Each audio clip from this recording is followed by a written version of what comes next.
before I even became a mother, I lived alone for a few years, and I did go inwards and do a lot of like what I thought at the time was shadow work, or trying to like meet myself fully, face sides of myself that I had suppressed.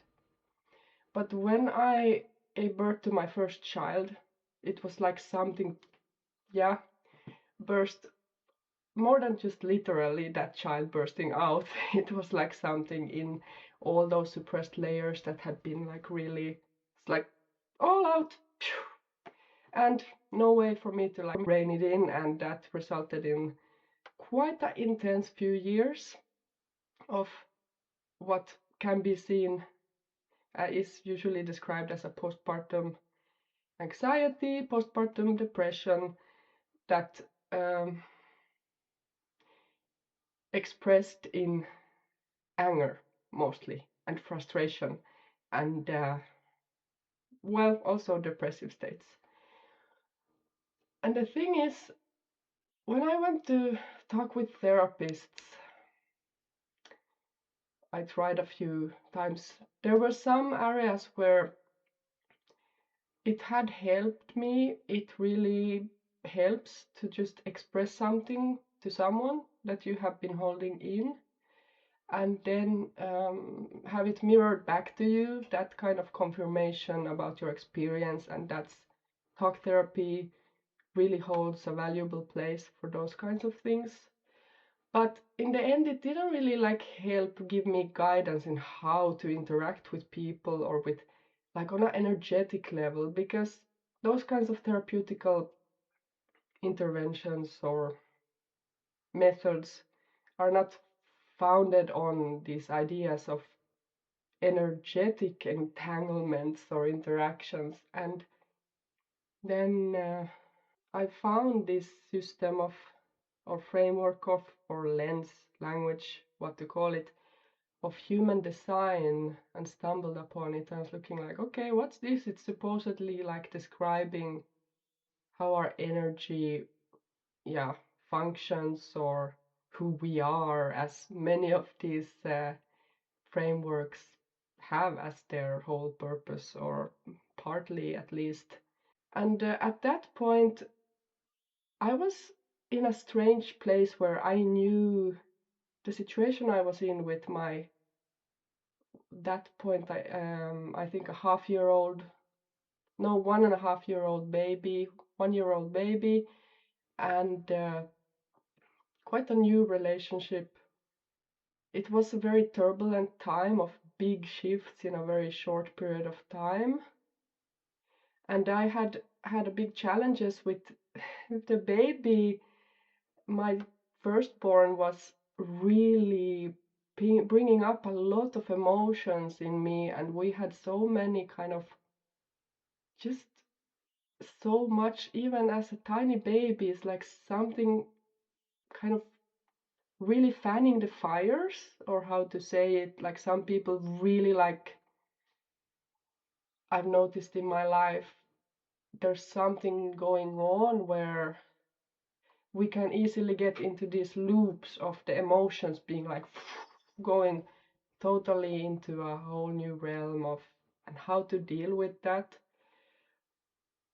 And then I just happened to check, or I intentionally checked that my child has something that's in human design described as emotional definition, that their emotional center is defined, or solar plexus center, that's described as, and I have an undefined emotional center. So when I understood that, my child has a type of energy flow that's kind of meant to transmit their emotions out, they're meant to affect the world with their emotional experience, or they have a different way of existing, in terms of they have that kind of emotional wave that they just go through consistently every day. And I started to really see that and observe that, and it was totally accurate with what I saw in human design. And I could have never seen that pattern as clearly if I didn't have it written. That they have a kind of wave that builds up. They build up this kind of excitement to something. Oh, I really want to that. I want to do that. I want to these ideas, this beautiful creativity, curiosity. And then when something doesn't exactly match with their expectations, it's a crash. It's a huge crash.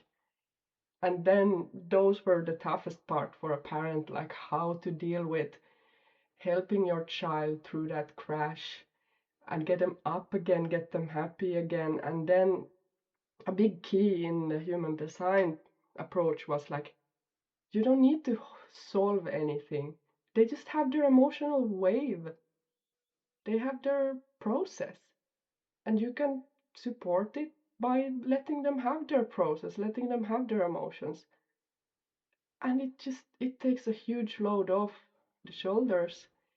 And at the same time, it feels a bit hopeless, to be honest. Like, I can't solve anything, I can't help anything. So there's these paradoxes at play where the mind wants to always do stuff, do things to change and solve.